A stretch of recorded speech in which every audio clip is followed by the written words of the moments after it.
Saturday and we're here. It must be Saturday streaming time. And yeah, there we are. We even appeared on this little computer here, which is terrific. Yeah, cheers to you. This time 2 years ago, we had 10 successive days of 35 degrees and wildfires and smoke and the worst air quality in the world. Today, the apparent temperature hasn't climbed above 2. Jeez. And it's raining and it's windy. We're here in Millthorpe, if you're wondering where we are. We love the rain up here, and it's never cold. It's very close to the sun. Yeah, so Millthorpe, Sydney's behind you there. 250. Well, it is if you're sitting the right way. You wouldn't sit the wrong way, would you? It's 250k down the hill. So we're in the Tablelands here. So far enough west to be right up in the soft country, not far enough west to be out in the hard stuff, in the marginal stuff. We know our place. Yeah, it's Wiradjuri land. All respect to these wonderful emerging elders and the current elders and elders past, and just all our Wiradjuri mates who've taught us so much about living in this home of ours. It's original songs time, Chloe. No. We've been laughing at ourselves, everybody, because we last year we did 22 of these shows, hour-and-a-half shows, and this year we've done about 8, and we had to play almost everything we could find that was written by someone else. We've sung a few of ours, but it's not something we focus on. So, no, boy. So finally, we've cleared the decks enough to actually get in there and dig out the original songs. We've gone back and found our old folders of words with, old printed copies that came off little square Macs with printed pages with circles down the side. Remember them? Things we wrote in our teens, things we wrote playing with bands in Sydney. We're going to go back and explore and dip into a little bit of the old stuff and a little bit of the new stuff with each of these 3 shows, just to give a bit of balance and a bit of variety. Yeah, we're having our cake and eating it. We're going to do music from right across the career in every show, but we've basically sorted them out to this first one's all around our time in Sydney, pretty much, our early years, and then we'll see where we go in 2 weeks and in another 4 weeks. We're going to drop ourselves. Let us know if you're out there. I never know where the comments are. It's always nice to know you're out there. Yeah. If you're not out there, Please. Don't worry about sending a message. Yeah, if you're wondering, this is a bass. Yes. Now's your chance to, hook up the big stereo and get the bass sound out there. Absolutely, yeah. Yep. Put your headphones on, crank it up, yeah. We're going to be trying to recreate some different sounds tonight, that's for sure. You'd think we'd be singing and talking about things we know, but it's been a real discovery time. We're going to start in Sydney in 1996. So Chloe and I had been together 4 years already. We'd been working on music for a bit over 4 years. And once we sort of started, to give you an idea, for those 4 years, we'd never spent one day apart. So yes, it's a love story as well. I'm sorry, folks, but it is. We were working intensely together. We most certainly found each other, and from the very first night we knew that we were together for a long time. But we hadn't really found our home, I don't think, and Sydney was starting to rub us a bit raw. And for years, I think, we'd been talking and thinking about where we wanted to be. I'm from this part of New South Wales, and I had in mind to come west. Anyway, but we'll get to that in a minute. We're in Sydney, and things were going wrong. We were making mistakes. I was making mistakes. Chloe wasn't making mistakes. But we rubbed a bit raw, and we ended up in a bit of trouble. And yet again, our good friend Ian Large, who, by the way, might have gone some way to provoking these original songs nice, said, why don't we go up to Woodford Folk Festival? And we did, and it changed our life. We had no idea for those 4 years that we were playing anything that could go anywhere near being called folk music. I don't know what we thought folk music was, but it wasn't what we thought we were doing. But Woodford just sorted our heads out. Woodford, we found our tribe, and we were there, and we thought, this is exactly where we belong. And so we came back with an idea from up north. We came back down south with an idea in our minds of what escape might look like from Sydney, and wrote a song called North. Anyone who's driven out of Sydney knows the feel of that space beyond the mountains. As you swoop down over the mountains, or as you break out of the, all the coastal high rise and get out into the flat and the trees That's what this is all about. A song called North. I struggle with this to find out where the messages are. Maybe no one's out there yet. Got no comments. Well, are you in the live? Oh, that's what I'm trying to sort out. Yeah. Let's just get that right before we start. Oh, it says there's 12 viewers, but I haven't found where the actual comments are. Thank you. Thank you, 12 viewers.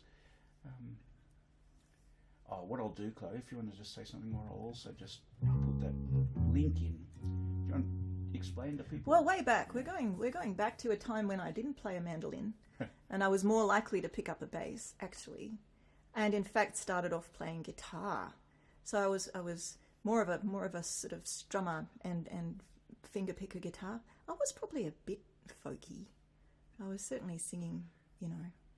The family used to sing songs together and play guitar quite a lot, just for our own entertainment. So maybe there's a little bit of folk Hello, there. Jeff. Thank you. Thank you. I found you. I'm the idiot tonight. But I found where you are. Thank you for commenting. Yeah. Well, I think we were folk. We just didn't know. It wasn't. I just had a completely different idea. But what we wanted to be Yeah. was indie rock and rollers, I think. Yeah, I think you'll find out if you stay with us for the next 3 shows, that we don't really know what we're reaching into when we write songs.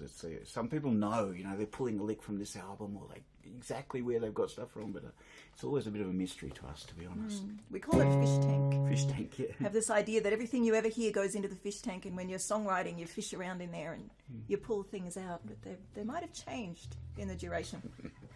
Okay. Here's a song called North, about freedom.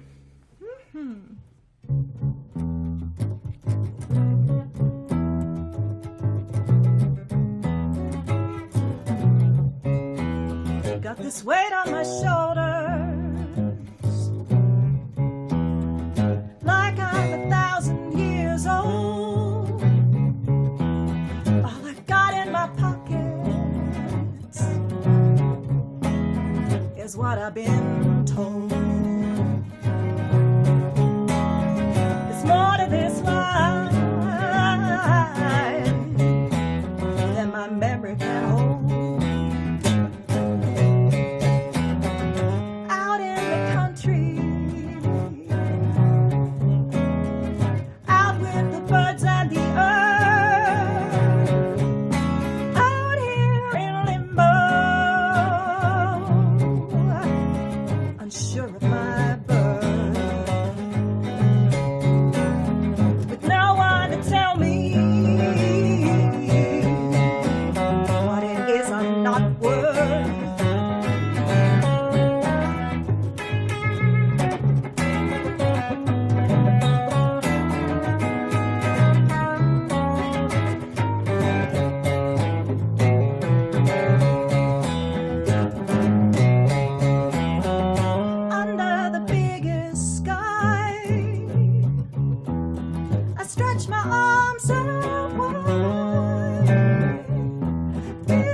The funny thing we laugh about with that song now is that Chloe wrote the lyrics there about escaping north, and we ended up going west, and I always had a feeling we would, but we'll get to that story a little bit later on. Yes, we're playing a long game, I think. So, one of the things that we did a year or so before that, in the middle of 1995, so just winding back a little bit, is we recorded our first CD. I didn't know anyone had ever made a CD, and I'm going to mention Ian Large again. You're going to get dobbed in a lot tonight, Ian, if you're out there. Now, this was the era of demo tapes. Yeah, it was. No one made CDs. And vinyl, if you were lucky. People were making vinyl records. And these were these newfangled objects. And Ian Large, of course, said, why don't you make a CD? What? I'd come close over those previous few years to sort of getting in a position where I could make a record, and it would have been vinyl. That's what I always thought I would make, a big album. We even priced it at the time, and it was just like, no way. Like tens of thousands of dollars. These days you can actually make vinyl again, which is great fun. Hey, Kathy, hello. You got to imagine that the people trying to make a CD don't actually have much furniture at this point. We're living in small rented flats with sprayed concrete roofs, ceilings. Yeah, you know. This is milk crate bookshelves, Yeah. folks. Yeah, you know this thing. We sort of got together in '92, and we went in these 6-month cycles. 6 months living alone and together. 6 months sharing. Oh, company would be good. Oh. 6 months alone and together. 6 months sharing. Anyway, we were sort of semi-sharing when we wrote this one in '95 with our good mate Dan Brennan, and the CD was really stripped back. It was just, this was the whole point of what we were called in those days, was Us Not Them. I don't know if you can see that cover there. That's the album, Wailing Bazaar. We had been playing in rock and roll bands. This is what's going to become apparent. All kinds of big and heavy. We will rewind slowly. Yeah. But so the idea of Us Not Them was simply to get rid of that, and we were working on songs together and just wanted the sound of Chloe singing, occasionally me singing, and the guitar. That was it in those days. We need a band. I mean, we need a name. Why don't you call yourselves Us Not Them? Well, all right. Yes. And then it stuck. That was it. We got one gig and it was like, oh, the name's out there now. Can't change it. Yeah, but this is a song called Where I Stand, and I think you can see in the lyrics we're sort of thinking of ourselves as people who have a home, but perhaps it's that sense of longing for people who haven't quite found it yet too. But there's a lot more in this song. I've enjoyed digging this one up again. This is Where I Stand.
Where I Stand. So yeah, I think that would have been around 94, 95. We've worked out. Certainly, it was on the first album, Where I Stand. I've enjoyed looking at all of these again, but that's one I really did enjoy picking up. We're going to go back again now. We're going to go back. Yeah, we are. Don't go back. We're going to go back to 1992. And yes, this was a special moment for both of us because this is the first song we wrote together, starting a song and finishing a song together, as opposed to me working on Chloe's songs. And the reason I was working on Chloe's songs at that point, and we were working on your songs together, was I had joined a band that Chloe had started kind of out of school and first year uni called, well, didn't have a name when I first met them, but ended up being called Bliss Bomb. No plural. No S. Okay. There's a little lesson in Sydney marketing and rock and roll. This week, the Rococo Club in the Rocks called us Bliss Bombs. No doubt there were complaints offered. And the next week's poll poster, because we had a residency there for a while, the next week's poll poster said, Sydney's hottest new band, Bliss Bomb. Yay, thank you. Someone had a guilty conscience, I think. Hello, Kerith. Hi, Emma. Hi. So, the first song we wrote together, you're going to have to use your imaginations out there, everybody, as well as up here, because there's a lot we were writing for a pretty heavy band. I mean, yeah, that's look them. At them. They look like cherubs. Yeah, there's Julian, Justine, and there's some mug. Jason, me, and Richard. Yeah. Yep. So drums, singing and tambourine and dancing extraordinaire. Yeah. Heavy drums. Yeah. Lead guitar, electric strummer, singer, and bass. Yeah, Richard was an incredibly adventurous and aggressive bass player. He was really inspiring, actually. Yep. And the longer I played with Bliss Bomb, the more I appreciated what he was bringing. He was amazing. First time I heard him, I thought he's either the best bass player in the world or the worst, but I'm going with best. He was terrific. If you're out there, Richard, thanks for the good notes, mate. And sorry for the bad ones from me. Anyway, Bliss Bomb song. So we wrote the song together, and there's not much to say except, yeah, please do imagine that we've had to try and build it up, but we were writing for a rock and roll band. And there's actually a studio recording of Bliss Bomb doing this song, if you ever want to hear the band in action. Oh, I'll tell you the sappy story about this one. I'm going to start this song with a riff that, do you want to come and do it? This is how we wrote the first riff, all right? You want to talk about a love story as well as original music? Chloe will come around and we'll show you how we did it. Yeah, why not? All right, this will never be done again. Sam loves the backdrop tonight. We had some fun, Sam. We did. Nice to see you. So this is how we wrote our first introductory riff for the first song we ever wrote together.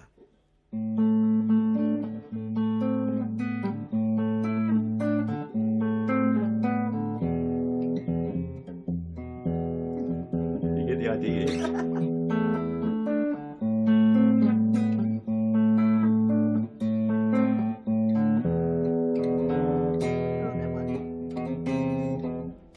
That was it. So where did we fall in love? And I was living in a little house in Sirius Cove, quite a big house actually, but not big for Mosman, darling. Well, you had one room of said. I had one room. It was dirt cheap, and I could just stroll down the hill to Sirius Cove and along the bushwalk through the sandy cove of Sydney and catch a ferry to work at Sydney Uni. It was pretty good. It was pretty good. But yeah, here's the song we wrote called Single Tear. Any drummers out there, please feel free. Any bass players, likewise. Oh, and I use my purple people eater delay. Gosh, we've had fun remembering these things. Okay. So, Single Tear.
eclipse your sight of her.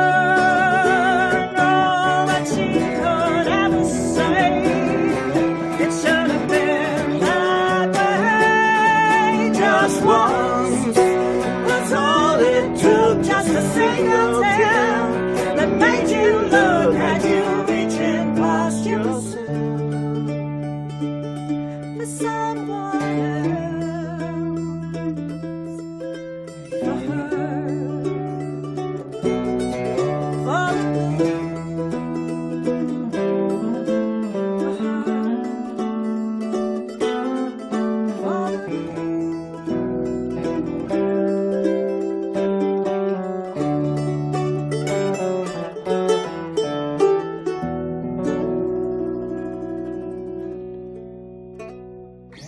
Single Tear. So yes, a very different song, and a band Listen that, your harmonies, Jazz. yeah, if you're out there, Justine.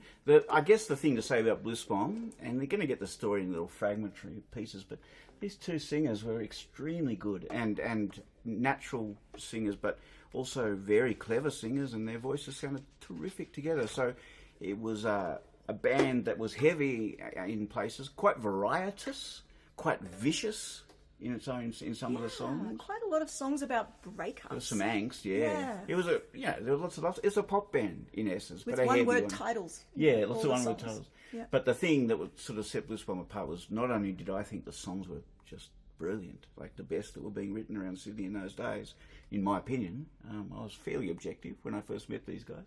But not only that, but the twin harmony lead vocals from the two girls, it wasn't without precedent. There was a band called The Clouds getting around in Sydney, which we liked very much. But that was more, again, sometimes it's more commonality than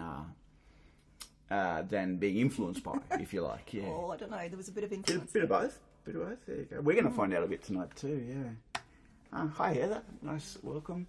Welcome to the original songs, original music night. Yep. Fasten Now, yourselves in. So one of the things that happened when we started writing together in the middle of '92, writing songs together, is we started and had, after a couple of months in Bliss Bomb, had ended up madly in love very quickly. We started writing songs that didn't really suit any kind of band arrangement, or could, but weren't necessarily designed for Bliss Bomb. Again, we don't know what's going to come out. We just write. They've got a particular style, actually, these songs, and we'll spread them out. We're going to do one in each of the one of the new ones. shows, one of the kind of So that's this right. particular style of thing, yeah. In reaching back into our past, there's at least 3, but we're hoping maybe more like 4 or 5. We'll see. 3 songs that we know have never been released or played live or heard by anyone except for us, and this is the first of those. All 3 were written in our very first days of writing songs together. I don't know how they missed out because I like them all, but I'm glad the finished pile somehow. Glad for a chance to sort of get them out there a little bit. This is a song we called "Sun Beats Down." You were waiting for me to play the banjo. That's what happened. Yeah, that's right. Didn't have a banjo yet.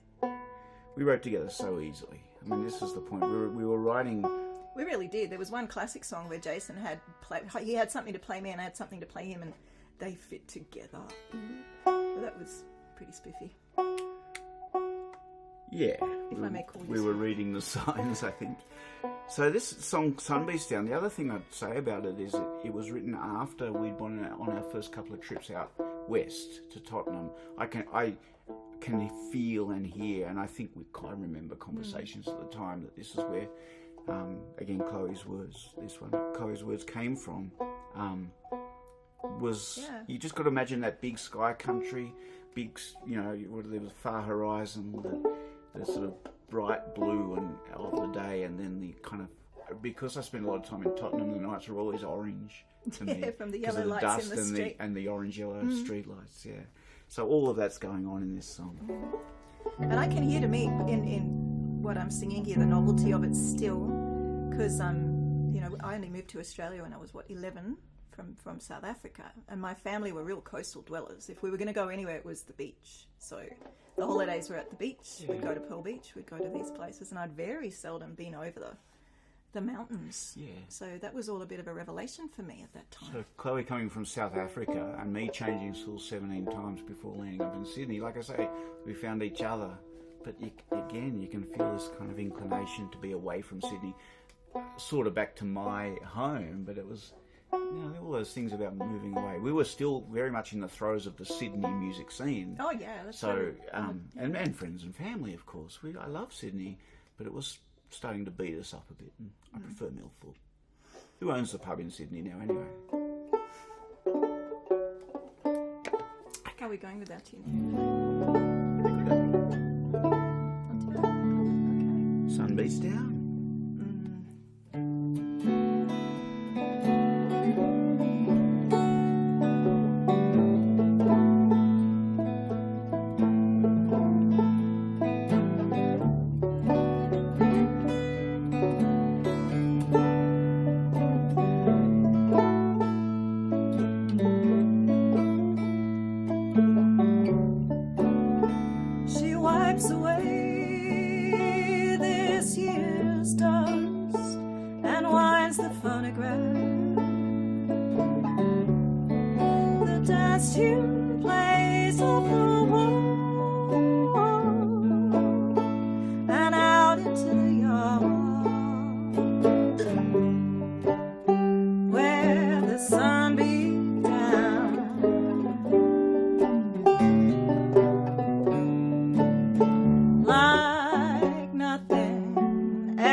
there's a debut for you.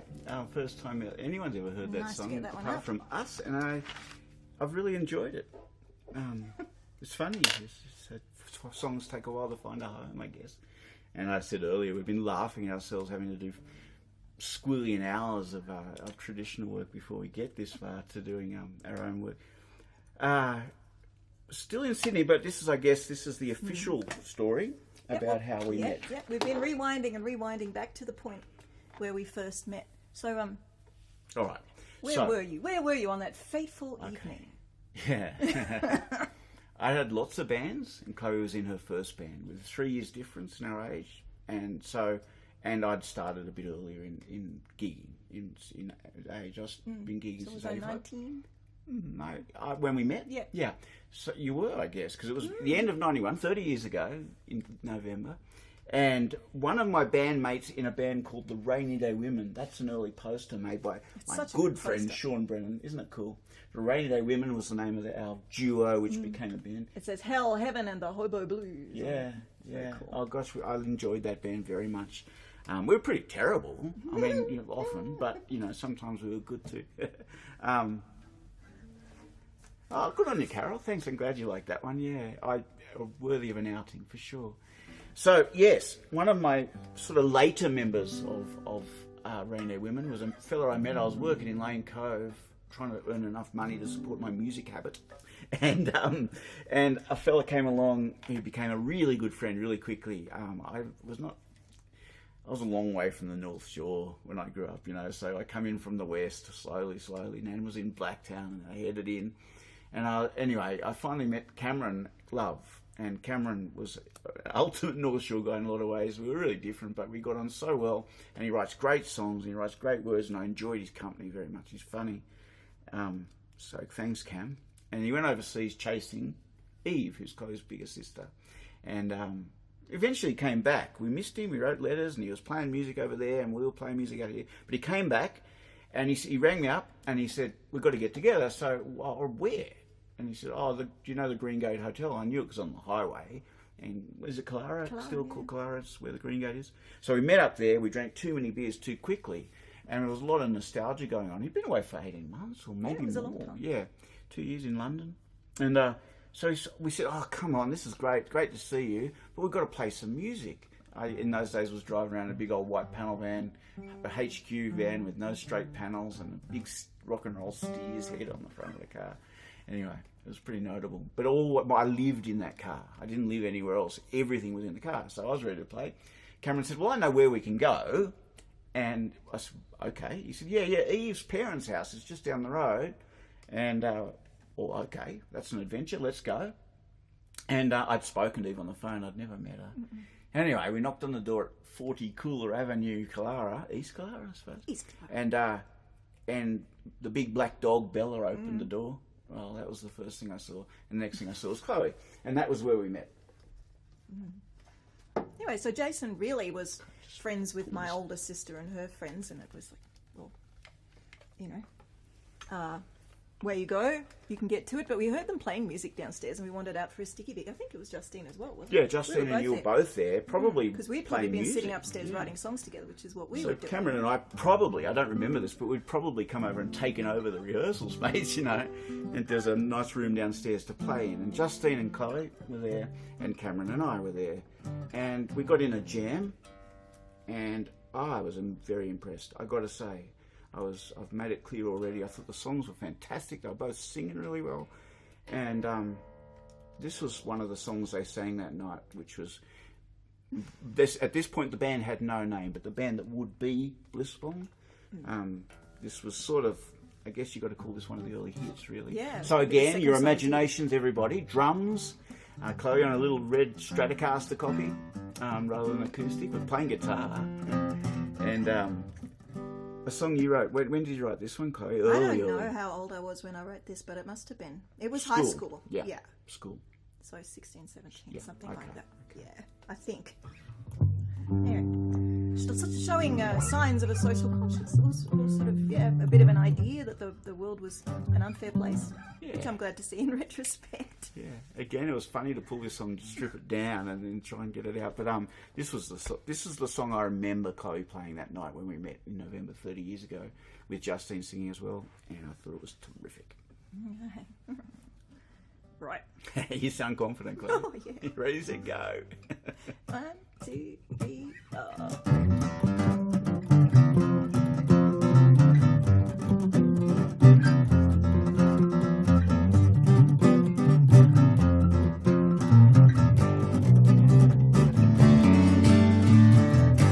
That's how it seemed to me, he said, and I guess that much was true. But I didn't agree with all the rest, even though he's at his best, putting his words into my head. The world is your oyster, he said. I guess he forgot to add that the pearls were divvied up so well that all I got was an empty shell among hundreds on the seabed. And I stand and shake my head for the no strings attached puppeteer. I see it all screaming in my head when no one else can hear. Oh,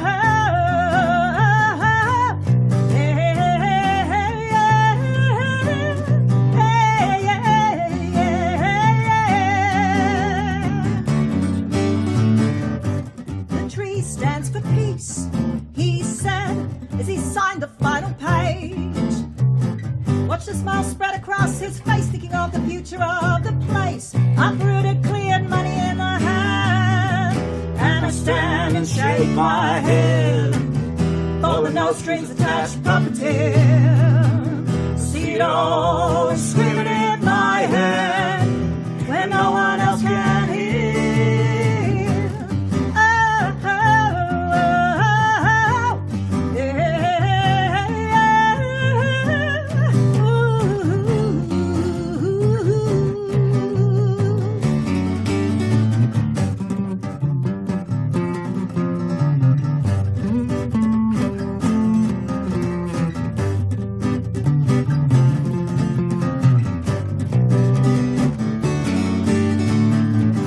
That's how it seemed to me, he said, and I guess that much was true. But I didn't agree with all the rest, even though he's at his best, putting his words into my head. And I stand and shake my head, caught and trapped by the puppeteer. And as the tide washed my shell away, I scream it so you could hear.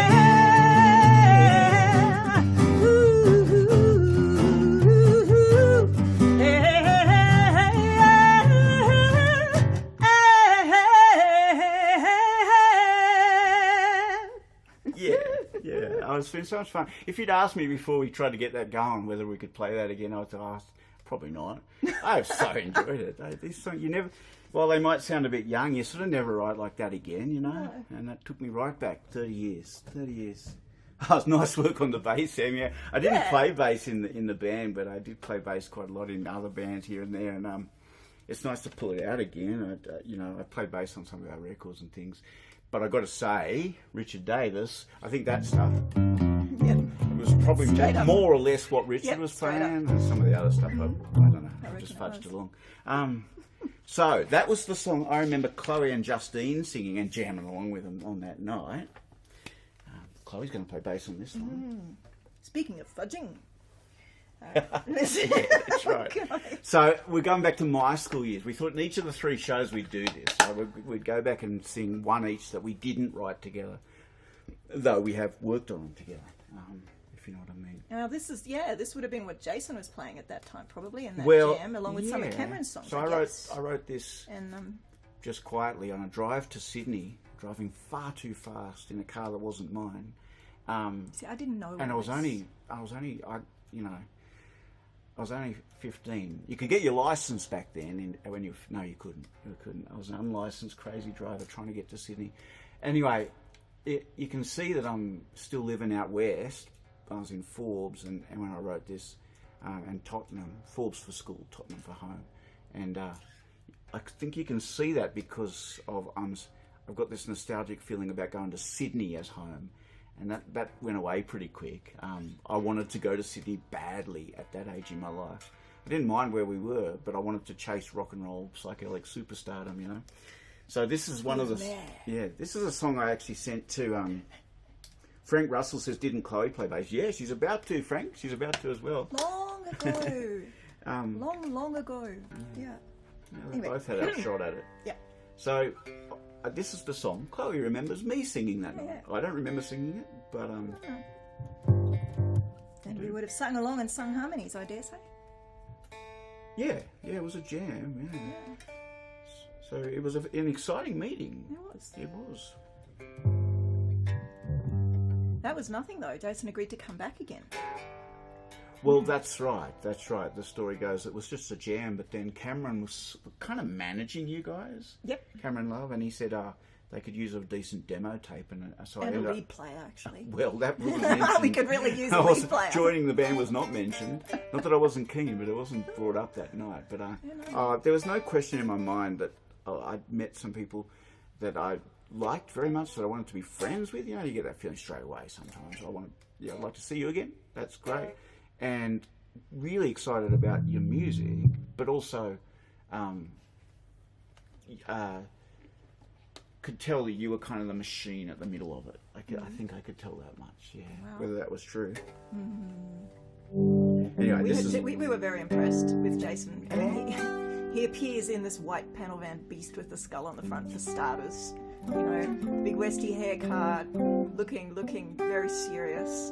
He has the amplifiers and the gear, and he could play. Just, man, like we couldn't. We were having a real go, but it's not really anyway. True. So, and you would step. Jason would step on one of the, step on the switch with the Marshall amp, and that was it. Kathy, we've got a toe shoot up in your boot. Another question, Chloe. Yeah. Big toe shoot up in your boot. Yeah. Well, that's their lead guitar player's sole aim in life. That's right. Well, you know. And we knew we had to have him. Kathy has said, tell you about the guitars. Well, this guitar is my pride and joy. That's the oldest guitar that I still play that I own. That's a Tokai Telecaster copy from 1991. It is a joy. It is my favourite guitar. And this is what I would have played in the jam and most Blissbomb gigs. I had a big old mutated Les Paul copy which suited some songs too, but this is the one I played. This is a much more recent guitar. I like it very much. Same brand. I'm a bit of a Tokai fan. It's nothing special, but at that point though, you had a Marshall stack. Yeah. So separate speaker and head, the whole bit. Heather, thanks Heather. By Marshall stack you mean like big 100-watt double combo. Yeah. I had, on the other hand, a little red Onyx from the local shop. You know those little packs that you get for like $160 or something? You got the guitar and the little amp. That's what I had. I don't know if I ever got a bigger amp. No, you didn't. We put up with that amp for a long time. We enjoyed that amp. I used to play. You used to be kind to that amp. You said it was a good little amp. Well, you were playing mean guitar. You were playing unlike anyone else, I got to say. Anyway, this is my song from when I was 16. Yep. I was writing it on the steering wheel of a car I didn't own, driving way too fast. All of the bits, including this first bit, which is I had brass in my head. I think you can hear my obsession with the Beatles in this song, and I could hear it myself as it was coming out, particularly McCartney Beatles, even though I'm a Lennon fan. This was Paul's kind of feel coming out. And there's a little joke in the second verse which is meant to translate that. You'll hear me in a Liverpudlian way rhyme fingers with singers. All right, going home.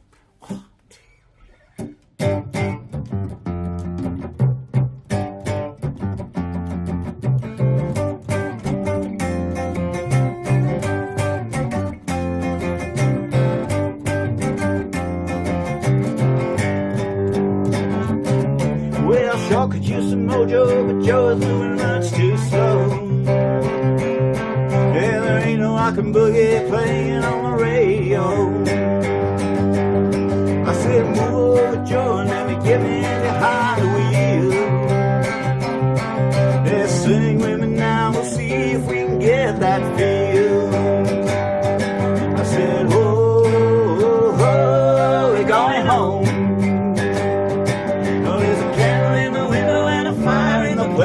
My girl has got some weed and a smile on her face at home.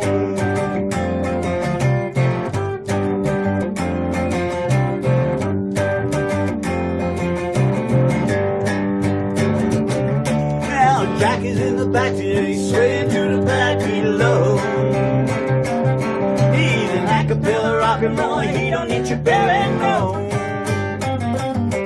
If it wasn't for the singers and the drumming on the fingers now, hey, we never feel so good and we never make Sydney town. I said, whoa, whoa, whoa, we're going home. Well, there's a candle in the window and a fire in the place. My girl's got some weed and a smile on her face at home.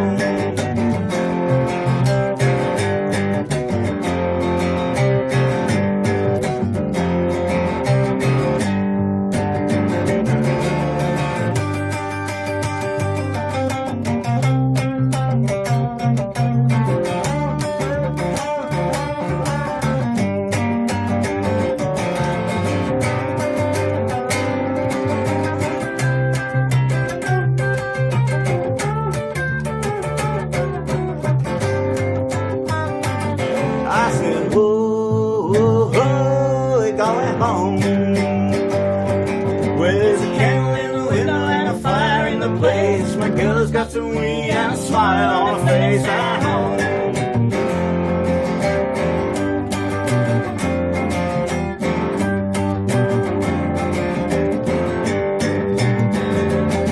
Well, Jackie's in the backseat and he's swaying to the back below.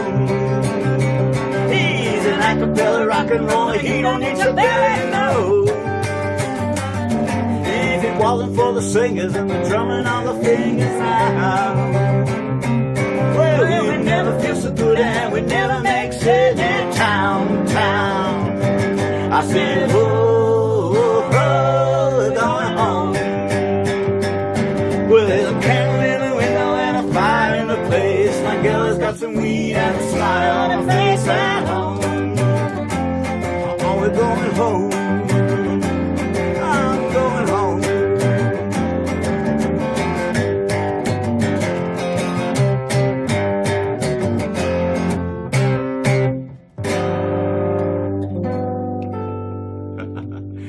So I think you could probably hear all of my influences coming out in a 15-year-old kid. I know I was 15 because it wasn't even the end of school. It was year 11ish, and I sent that song away. That was one of the songs on a little demo tape that I posted without any expectations, which actually landed in a company's office in Sydney and actually got me offered a deal very soon to make a record. But that's another story, and I won't go into that.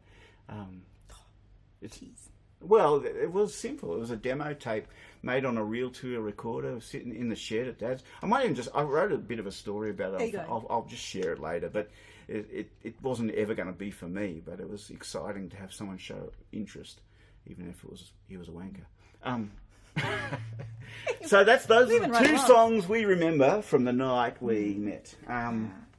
Moving on. That band, Blissbomb, was part of that indie scene. I mean, the band only went for, 9 months or something? It didn't actually last that long. By the time it was named, call it a year. A year? Because I recorded you guys on Australia Day, and our last gig of any note with the original lineup, a couple of reformations the following year, but with different drummers and things, but was Selena's in November. So it's sort of the 29th anniversary. So it ran for about a year.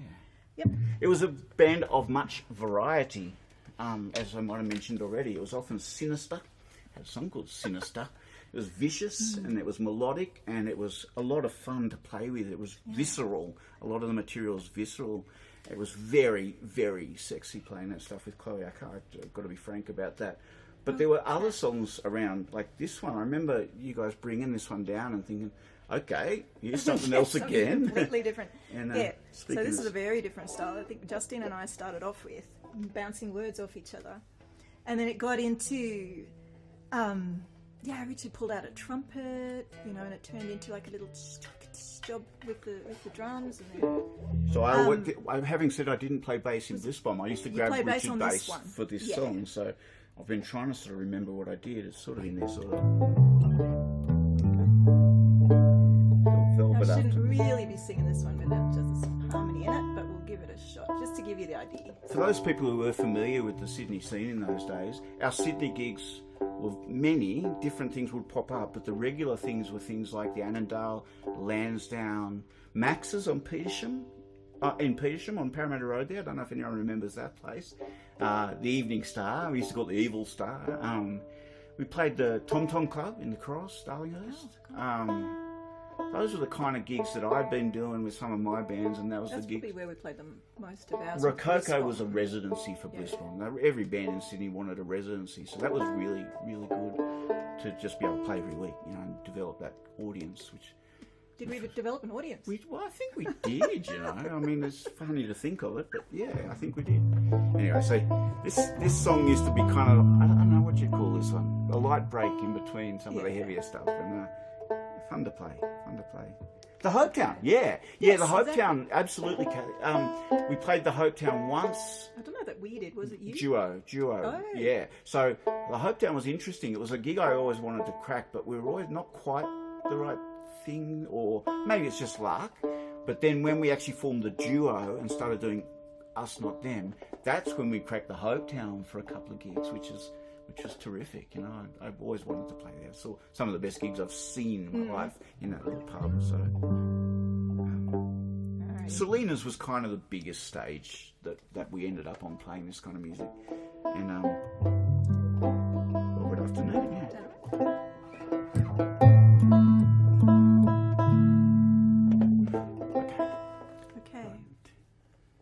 Where I used to weddings, parties, anything at the Hopetown. Yeah, all right, okay, then I'll tell my Hopetown story because that's pretty awesome, Kathy. My one is I was doing some work in Guitar World on Parramatta Road, just tech stuff, just, you know, God, simple, changing strings, you know, and for people.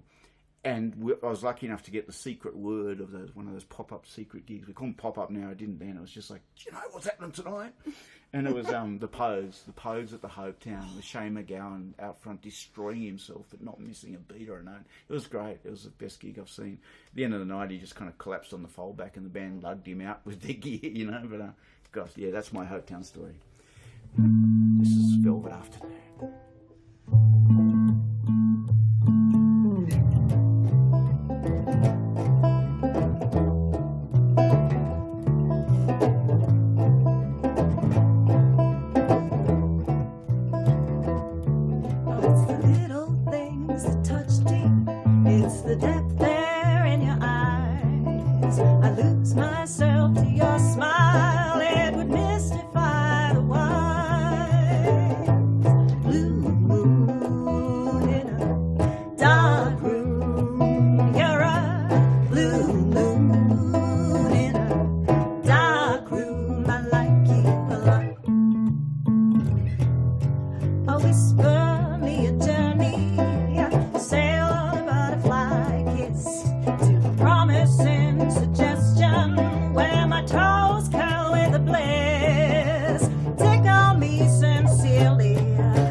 secrets rushes madly through the air.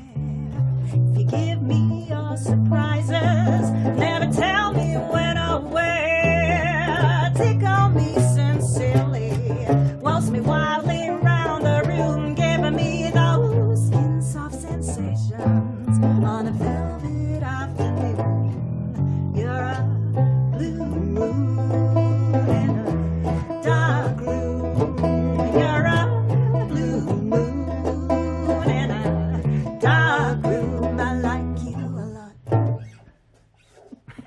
That's so much fun. That's too much fun. You can see that we don't really know what we're doing when we reach back into our kind of musical fish tank to pull out stuff. It just comes out the way it does. The question from Margaret is... Margaret Bradford. Hello, Margaret. I hope things are okay for you. What does Megan think of your wild youth doings? Well, she's not easily impressed. She's been fairly quiet, actually. Yeah. I mean, she thinks... She knows... I think she thinks it's cute. Well, she told me the other day, actually, she said, it must have been exciting, but I don't think I would have liked you. I tried to push her a bit harder on that, and she said, I think it would have just been a bit scary, I think is what she thought. Oh. I don't know. You probably were a bit scary.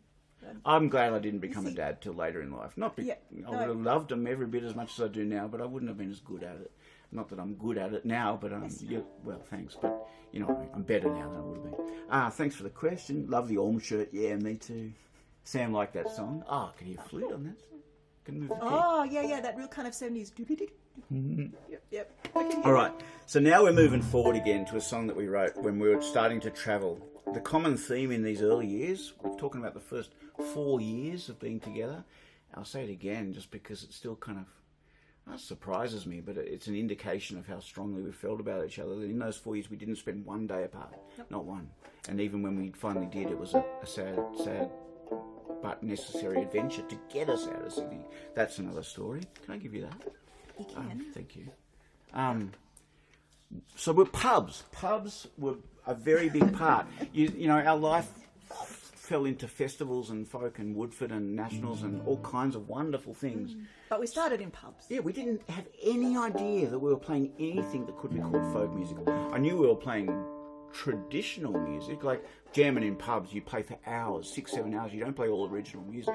But we were never, both me and my bands, and then when Chloe and I were doing it, we were never a cover band. We'd never learn a song and try and play it end to end. We'd learn a riff, we'd learn a few words, maybe all the words if we were keen or whatever, and then we would just jam.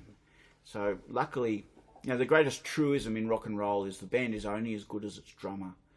And we had a very, very good drummer in my bands and ended up playing with Chloe and I too, called Paul Sinclair. Hello, Paul. One of the best. And he's mad, but he's just a brilliant drummer. So he could make it dance, you know, and that's all you needed to play pubs. So pubs were a very big part of our... For a while there we had a harmonica player too. Yeah, Tyrone. Fantastic, yeah. Tyrone was playing with us. That was a great band. It was, yeah. But the point I guess I'm making is we were travelling a lot to play. Those inner city gigs were great, but you didn't make any money. So we'd head out west or into the southwest or up north to earn a quid. We would go and do a Friday, Saturday, Sunday or something. And one of the gigs I remember we played in the pub at Tottenham. It was an old stamping ground, of course. And on our way back, I usually, coming back from Tottenham, would take the slightly longer way and come down through Dubbo and then across to Gulgong Mudgee and then down. It's just a nicer drive. Avoid the highway if you can, you know. And it was night time and it started snowing on us as we came down past the old Cudgegong River. There was this just black expanse with dead white trees standing in it. I was going to say the Cudgegong River is now, the Windermere Dam. And, which I'd never seen before. And it was such a creepy, eerie place. So this is the song that came out of that. And it deserved a ghost song, we thought. Yeah. So more songs. Did you pair ever play in Picton? I did. I don't think we did. It would have been back before Chloe's time. I'm just trying to remember the name of the place we played. That might come back to me. Did you tell him about Diamantina? Did we ever actually Oh, get okay. there? So out of this band, the Rainy Day Women, grew something that was very enjoyable for me. That's a band called Diamantina. And that had Paul Sinclair as the drummer, so we couldn't lose him. And we did quite a lot of gigs. And whereas Blissbomb was poppy, Diamantina wasn't. It was the one thing we didn't do. We did everything else, and it was pretty heavy though. I would call it a lot heavier than Blissbomb. It was seriously heavy. Yeah.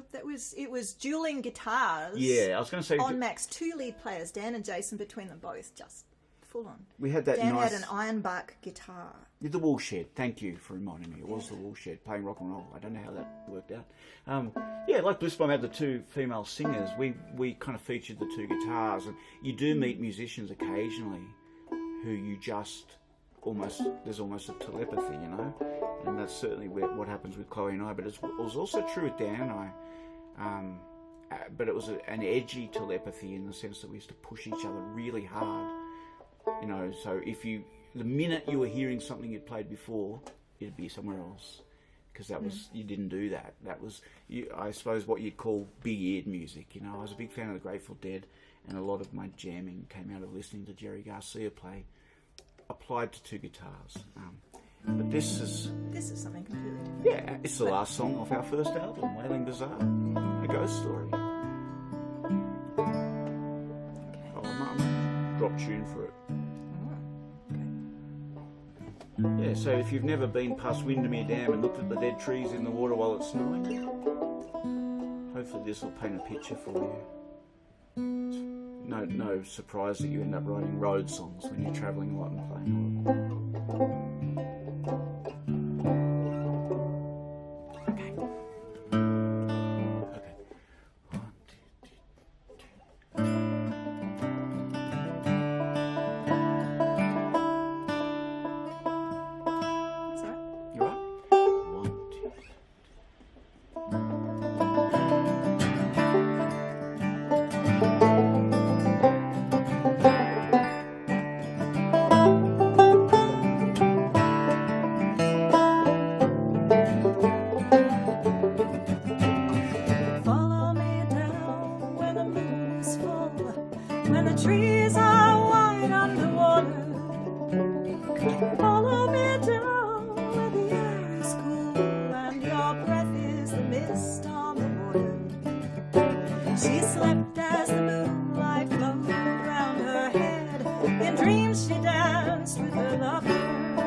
song stayed with us when we started hitting the Grateful Dead are legendary pig pen. They are my favourite live band, certainly of all time.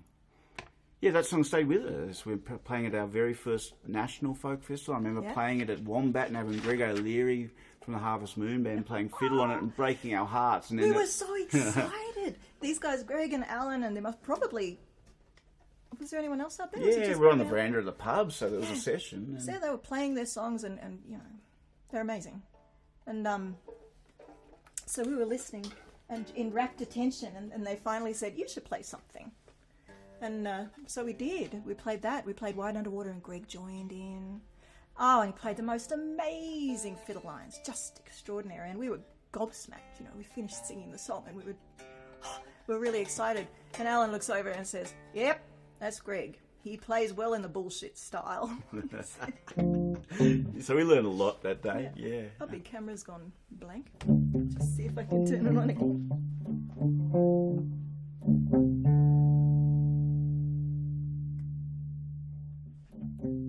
Yeah, that's a bit funny. Oh, you know what it is? Probably a full card, Chloe. Oh, no. That's right. So blues, speaking of styles of music, and yes, that one certainly was potentially and did stay with us in our folk world for the first few years. But blues was a very big part of me learning to play, both Chloe and I, but I think probably more me.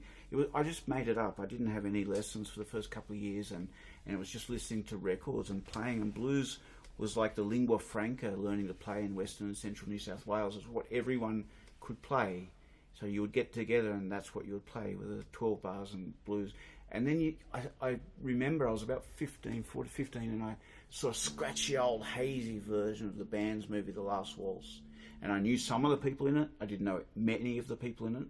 I knew Clapton. I knew the band a little bit because the first Bob Dylan album I heard was Before the Flood, and I just fell in love with the band as well as Bob at that time.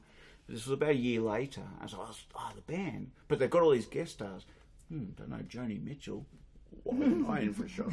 Oh, boy, But the one that surprised me was Muddy Waters. I don't cry easily then or now. Tears don't come very easily. I'm not a cry to tissue ad sort of person. But I just remember time kind of disappearing and watching Muddy sing, and all of a sudden realise the tears are just streaming down my cheeks. And that's the blues. Managed Boy, and that's the blues in essence for me. So when we first started playing together, the blues came in there very strongly, but not only as a colour, not as a form. Robert Johnson, Skip James, these people were heroes to me, but I could never play like them. But the sounds and the vibe would come through. That was blues for me. But you wrote the words for this song. So. Yeah, this was just learning about Robert Johnson. I remember Jason getting a book, actually, and he knew about him already. But anyway, the stories of Robert Johnson's life were quite something. Or should I say the legends were just, enough to inspire a song. We, at this point in our life, we had a gig at the... we hadn't written this song yet, actually, but we had a gig at the Trundle Rissole. We played there a few times, Trundle RSL. And we got a shock at our first one because we went out there as Us Not Them, and they'd billed us as Sydney Blues Band. Now, no, we weren't a blues band. We played on 2PK radio, and they said, Sydney Blues Band. And, all right, well, we had heavy stuff, so we could play something heavy and bluesy. But we weren't a blues band. Anyway, this is one of the songs that probably came a bit closer to than some.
Devil. Splitting Heads, great phrase. Heads, Isn't it? We were also doing a lot of busking, or I had been doing a lot of busking, and Chloe and I had done a bit. So Splitting Heads was not unfamiliar, even though it was trying to get the crowd. Trying to get the crowd. Yeah. So you're Walking with the Devil is just one, and Chloe was not singing like that when I first met her. I got to say that blues thing that she does came as we exposed it a bit more. I mean, she was singing heavy. Don't get me wrong, but it wasn't like that. It was all right. It was getting to sing really fun other people's songs, really, in the pubs and stuff. We've got to play for 5 hours. We've got to, what? Yeah, this was a surprise to you. Okay. We used to do 6 hours and then still not want to stop 7 sometimes in the old days. And then in those days, they just turned the bar over to the band at the end of the night. And like I say, that was how we made our money, was little tours through the country gigs and country pubs, mostly clubs. Every now and again, there'd be a 21st, or it didn't matter what it was. Right from my very first gig when I was 15, and it was a big gig, actually. The band was called the Exploding Cats. It was me, Steve Keogh, Scott Evans, amazing lead guitar player Scott Evans from West Wyalong, and Peter Collins on bass. And I really didn't know what I was doing, but I knew enough to bash out some rhythm guitar. And it was a big gig. It was in Forbes in the Rotunda in the Parks, and someone said 2,000 people in the park, and it looked big. I couldn't believe it. And just before we went on, Scott said, "You take one of the solos." And we were playing Jailhouse Rock, but the only thing I could work out to do was play kind of a bit of Johnny B. Good stuff.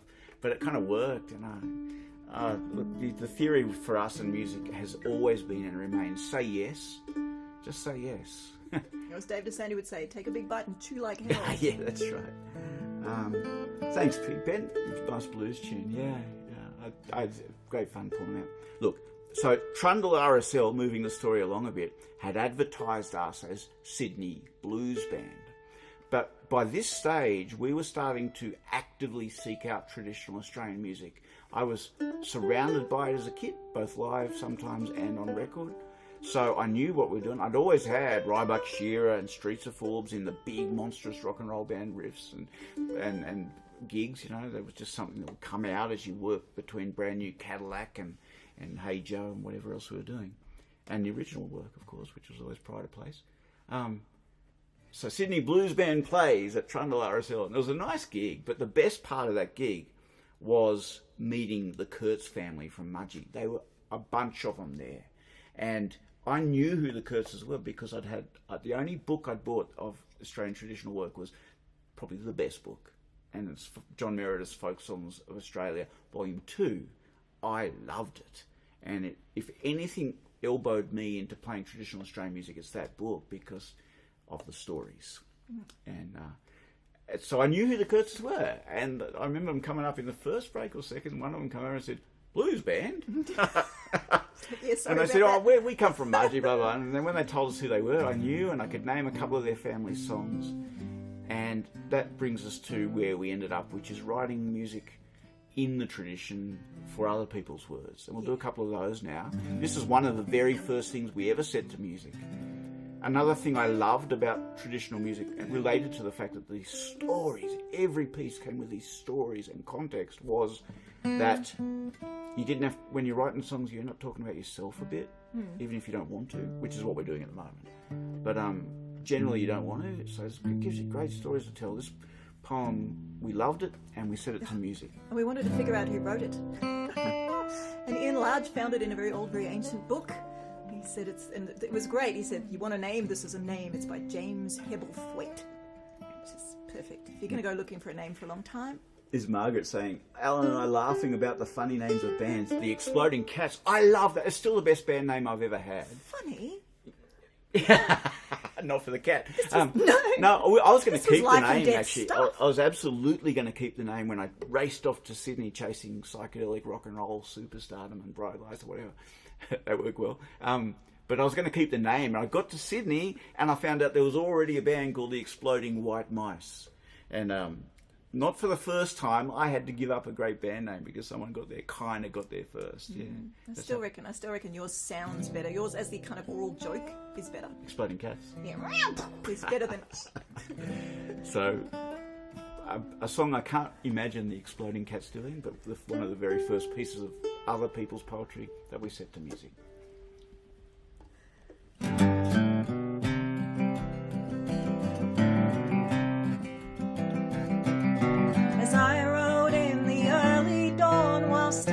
were fading white. I saw upon a grassy slope a campfire burning bright, with tent behind and blaze before, 3 loggers in a row. Sang all together joyously, pull up the stakes and go. Pull up the stakes and go. As I rode on by Eagle Hawk, the wide blue deep of air, the wind among the glittering leaves, the flowers so sweet and fair, the thunder of the rude salt waves, the creek's soft overflow. They all joined in chorus to the words, pull up the stakes and go. Pull up the stakes and go.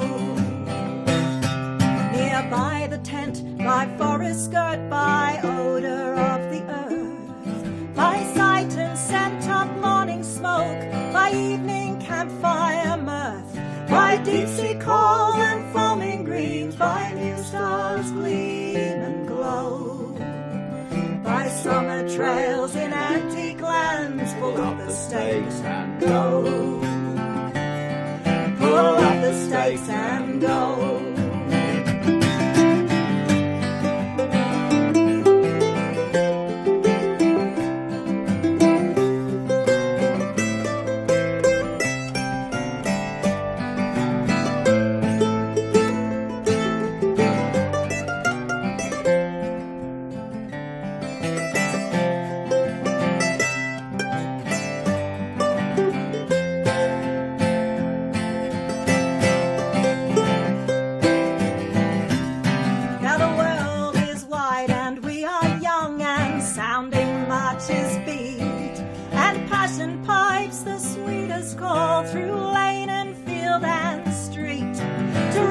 Chorus brothers all, when something has to show.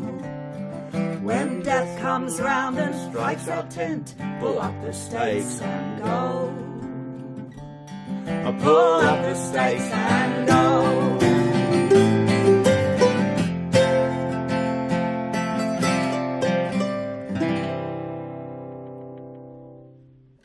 It's hard to know why, but that song seems to get you stirred up and you're never quite sure why. And one of the things that is sort of gives it away a little bit for its feeling is 1899. So the Anglo-Boer War is on and the Great War is coming. And we have a couple more settings of ours for you now in reference to the Great War. The other thing about... and Remembrance Day. And Remembrance Day, that's right. So something we remember for lots of reasons. But in this case, we're certainly remembering the end of the war to end all wars. One of the other great things about writing tunes for other people's words is you can find someone who's written about a subject far better than you ever could. Yeah. Well, you step into the shoes of the time. That too, yes. No one knows better than the people who were there. So we've got a poem from Denis Kevans, which is extraordinary.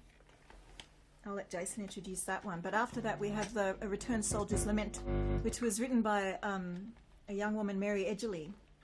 And she published this in 1924. It was published in the newspapers. It was picked up by a couple just after Remembrance Day in 1924. And she would have been 21 at that stage. And her experience of the First World War was when she was just, an early teenager. And she worked in the Red Cross and that sort of thing. So...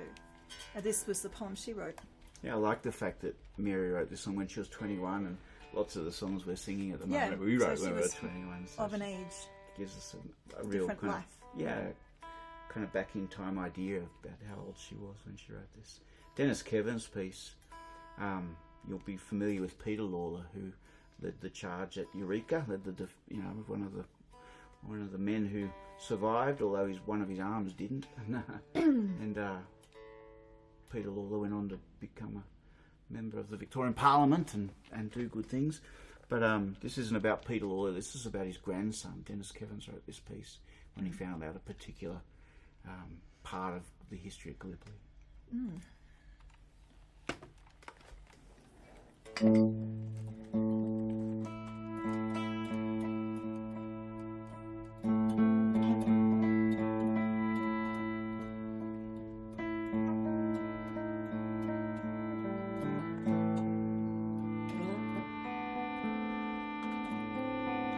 Captain Lawler, haven't you lost your way?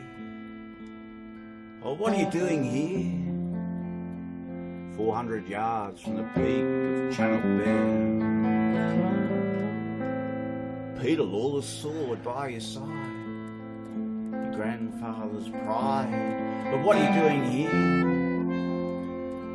400 yards from the peak of Channel Bear. 26th of April 1915. Far from your farm in Victoria, so green. Oh, Captain Lawler, haven't you lost your way? Oh, what are you doing here? Your eyes filming, your fingers unlacing from the handle of Peter Lawler's sword, so carefully balanced and restored. You spent cartridges all around.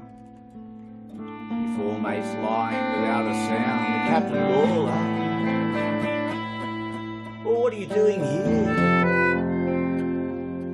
400 yards from the peak of Channel Bear.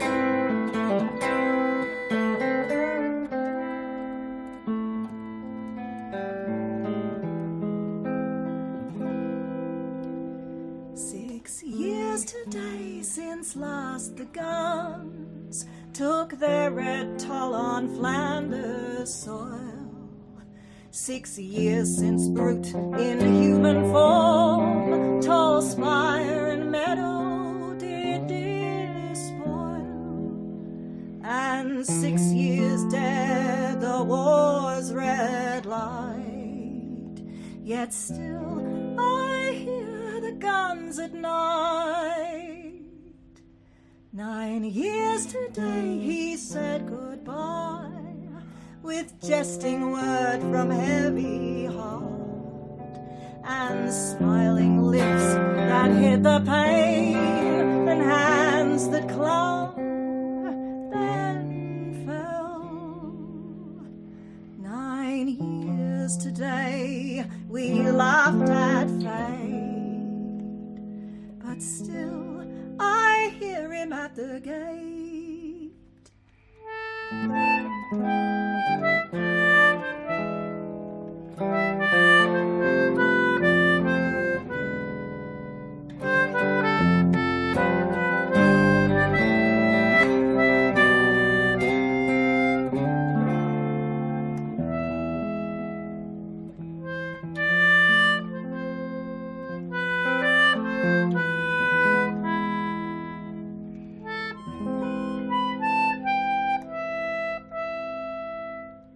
8 years have gone by since he fell.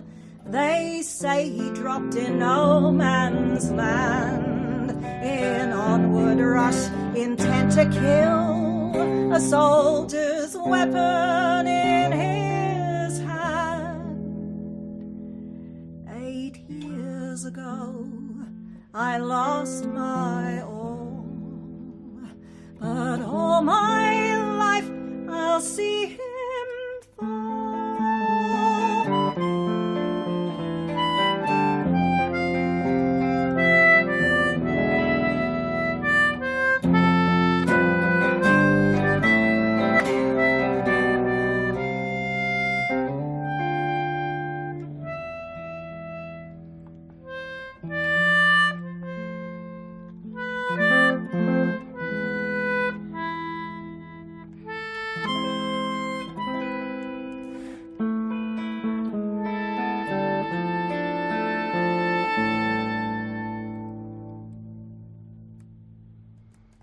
That's Mary Edgerly's words. Funny, not funny, just interesting to pull that one out and hear our sense of melody and chords hasn't really changed that much over a long period of time.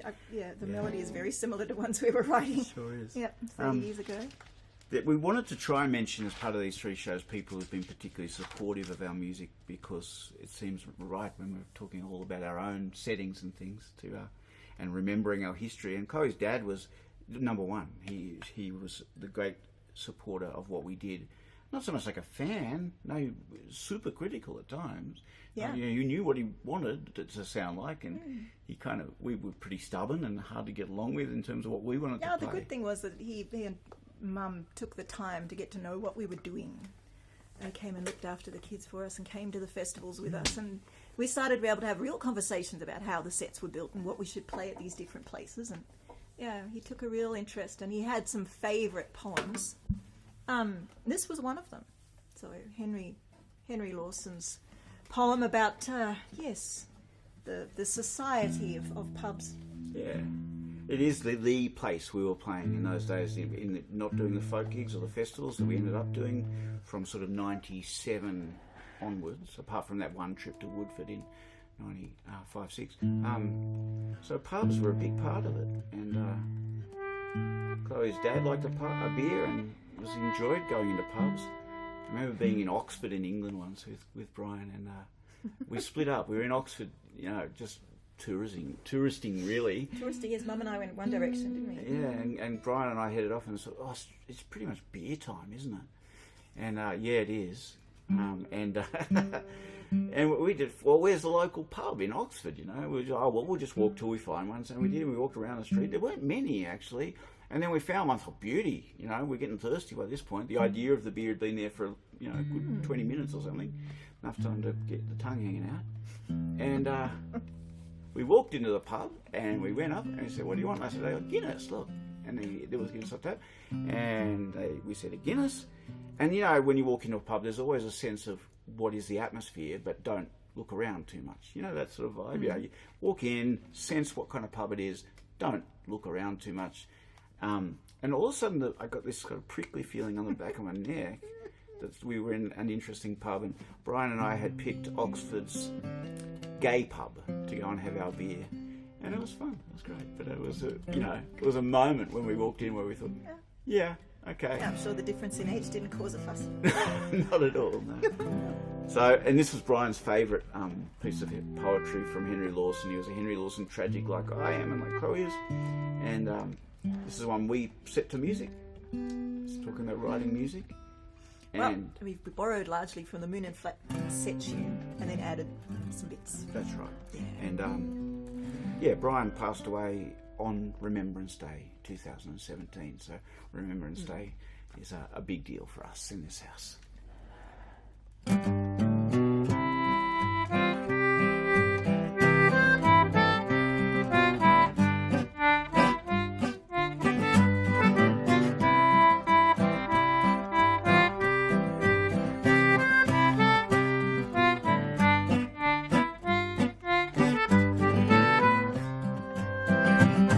When the kindly hours of darkness, safe light of moon and star, hide the picture on the signboard, a Doherty's horse bazaar. When the last rose tint is faded on the distant mulga scrub, then the army prays for Watty at the entrance of his pub. Now I often sit at Watty's when the night is very near, with a head that's full of jingles and the fumes of bottled beer. For I always have a fancy that if I am over there when the army prays for Watty, well, I'm included in the prayer. And Watty lounges in his armchair, and it's all the custom place, with a fatherly expression on his round and passive face. And his arms are clasped before him in a kind, contented way, and he nods his head and dozes when he hears the army pray.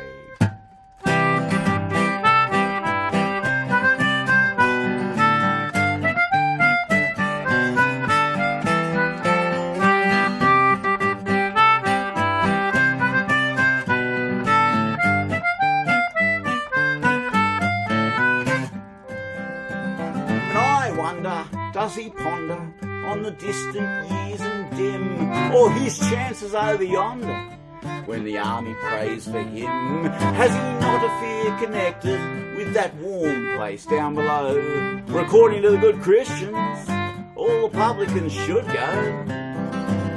Oh, but his features give no token of a feeling in his breast. stress, save of peace that is unbroken, and a conscience well at rest. And we guzzle as we guzzle long before the army came, and the loafers wait for shouters, and they get there just the same.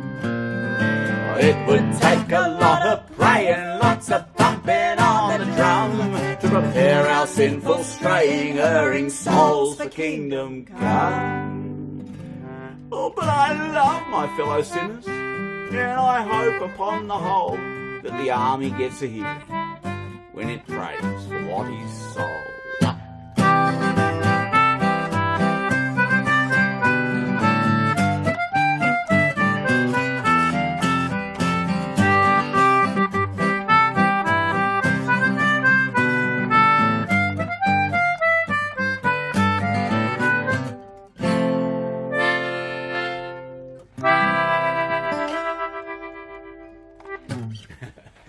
For Brian.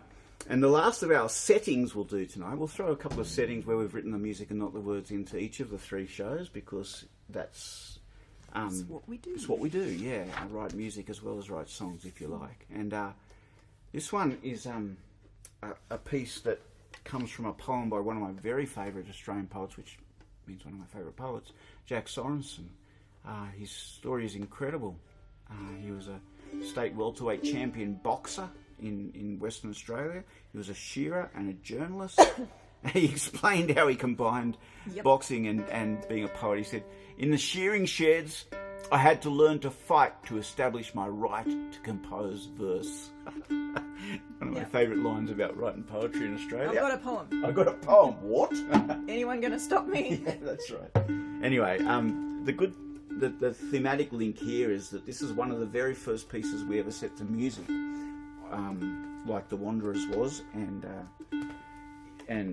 it was sent to us on an old fax by Brian. Brian found this piece. Not sure where he was. He was somewhere out touristing in and found this poem. And I don't know where he was at the time. no, but it was a museum or a living museum or a house, something. He found it somewhere he was at, and if we looked hard enough, we'd probably find the old fax. But you know what happens with old faxes? That it all disappears. No, we've got it. We've got it. It's very faded. It's nearly gone. So, yeah, Condamine Bells is the song. We thought it would make a good song too, and it was clever Brian who could see that would work before we could. And yeah, we had no idea who Jack Sorensen was in those days, let alone having read this poem. So. And Dad had a lot of favourite things that we couldn't come at. You know, he's a big Flounders and Swan fan. And I love Flounders and Swan, but it wasn't something I could carry off, you know. Anyway, so this one we could do something with. We really could. I certainly knew what a Condamine Bell was. And this is the tune we wrote to go with the poem.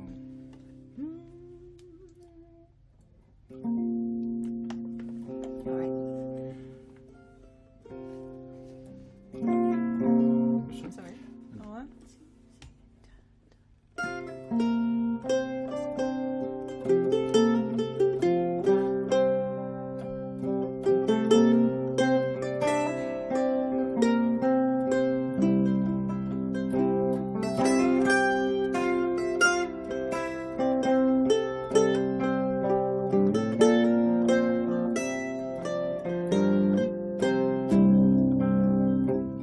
by a forge near a hut on the Condamine River, a blacksmith laboured at his ancient trade, with his hammer swinging and his anvil ringing. He fashioned bells from a cross-cut blade.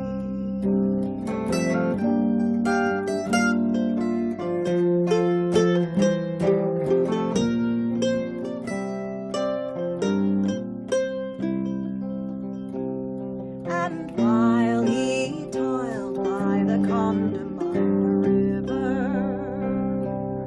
he sang a song for a job well done. And the song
So we're going back to about 97 when we wrote that tune.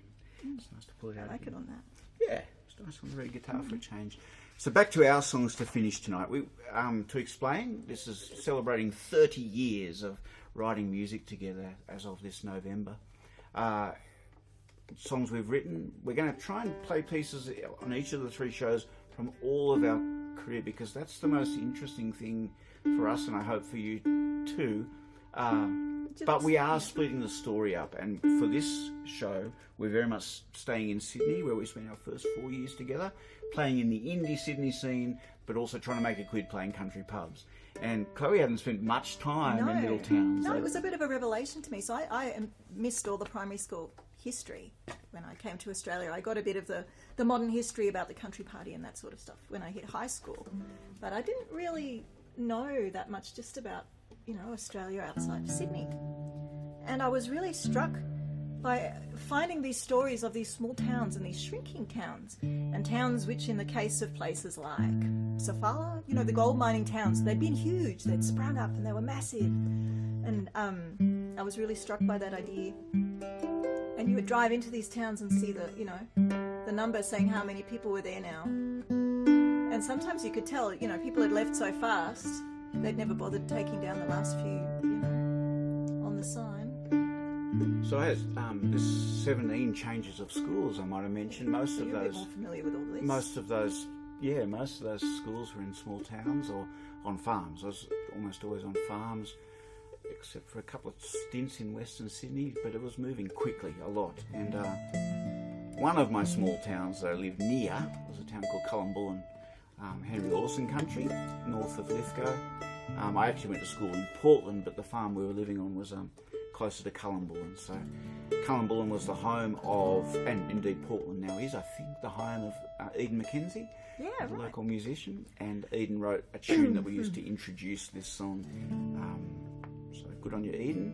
And then a song from those days in Sydney, thinking about rural Australia, the collapse of rural Australia. Even 25, 30 years ago, we were writing and thinking about it. And that story doesn't get any better over those decades.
from here to anywhere, but the trains don't come here for money or love.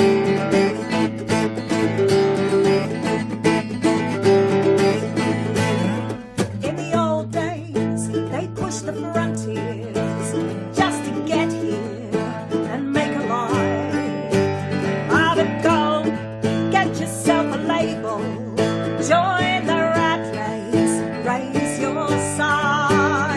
But this town used to be a gold mine, shining lights in its time from 7 pubs. The railway lines there, from here to anywhere, when the trains don't come here for money or love. Hey.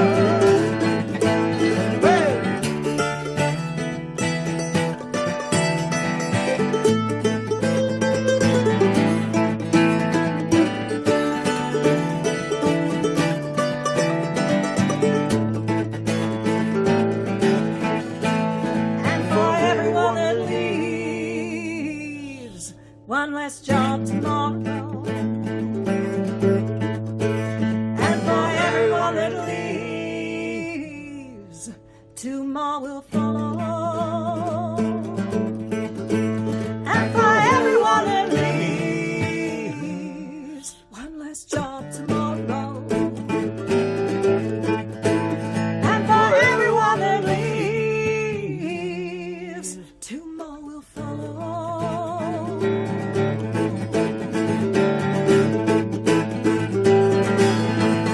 Oh, I can feel red dust returning, that drought sunburning this town away. And the younger ones, they're all leaving. These farms can't feed them, why should they stay? But this town used to be a gold mine, shining lights in its time from 7 pubs. The railway lines in, from here to anywhere, where the trains don't come here for money or love. This town used to be a gold mine, shining lights in its time from 7 pubs. The railway lines there, from here to anywhere, but the trains don't come here for money or love.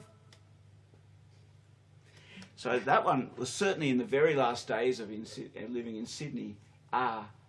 We had the mandolin by that stage, but we'll tell that story in 2 weeks, I think. We've got lots of stories covering similar times and other times of our life, but let's finish with a song tonight that is probably the last song we wrote while we were still in Sydney. There are big changes coming, not only where we lived very soon after this, but what we were doing for a job changed very, very quickly.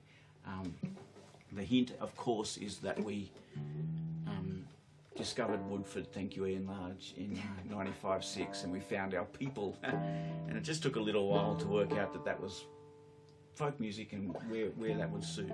And that's what's coming. I guess I'll put the bit in about the hat.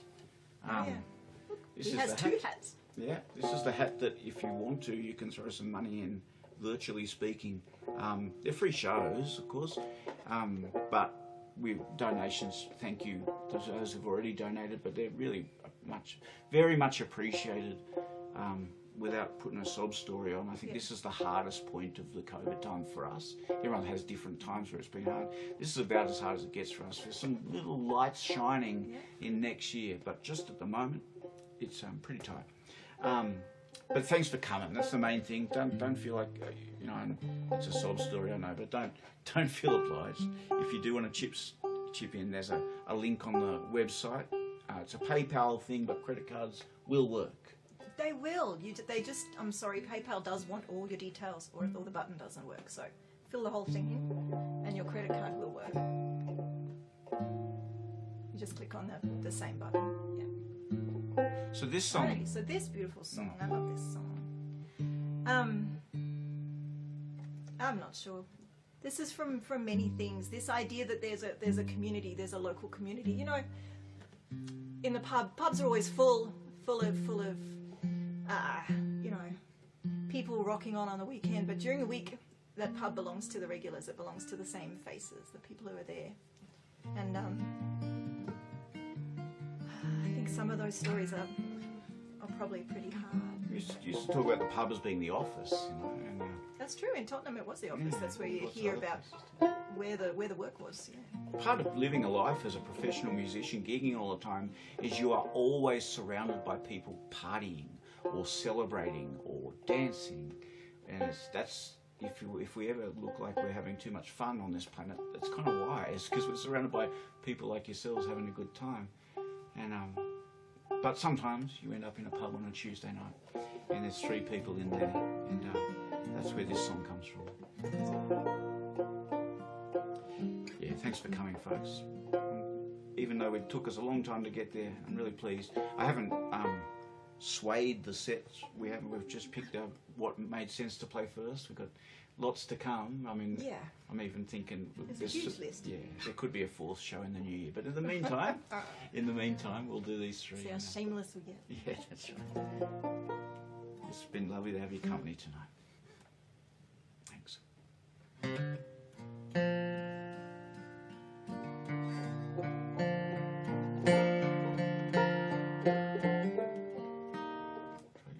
Yes.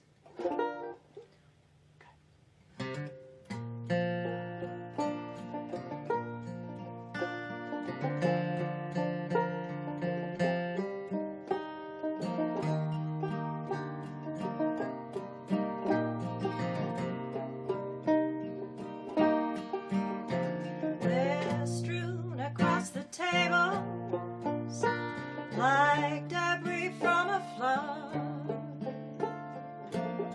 A fallen face can stretch a smile, safe from the world outside.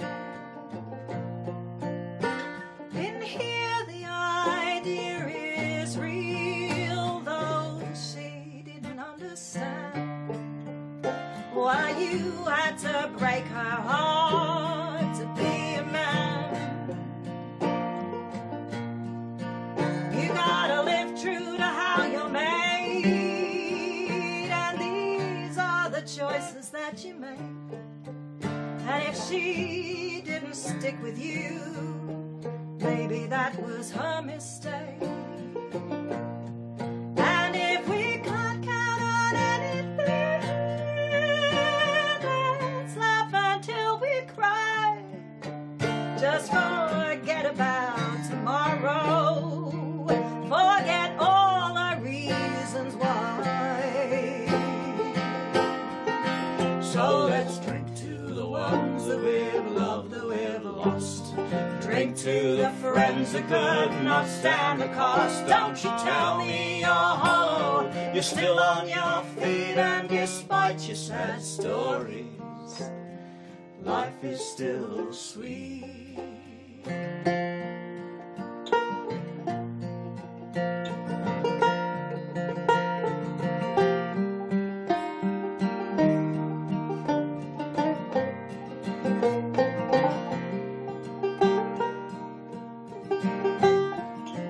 They're strewn across the tables like debris from a flood.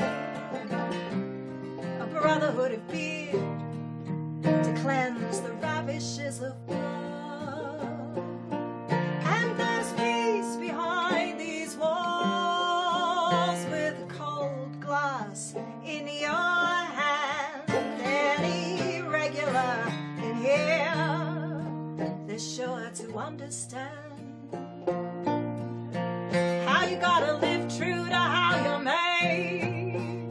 And these are the choices that you made. And if she didn't stick with you, well, maybe that was her mistake. And if we can't count on anything, let's laugh until we cry. Just forget about tomorrow. Forget all our reasons why. So let's drink to the ones that we've loved, that we've lost. Drink to the friends that could not stand the cost. Don't you tell me you're hollow, you're still on your feet, and despite your sad stories, life is still sweet.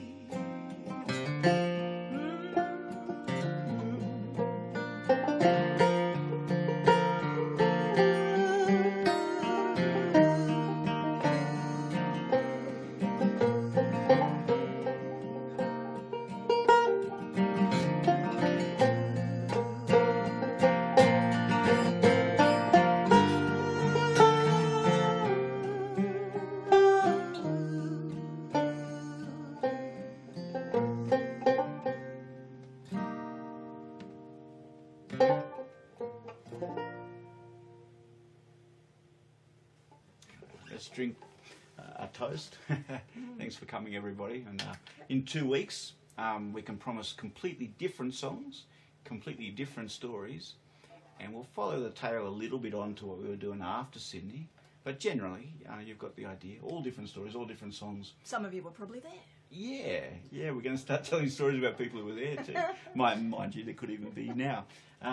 Thanks everybody, and we'll hope everything's okay. I know it's still an interesting time out there, but stay safe and look after each other, and see you around like a rissole. Good night.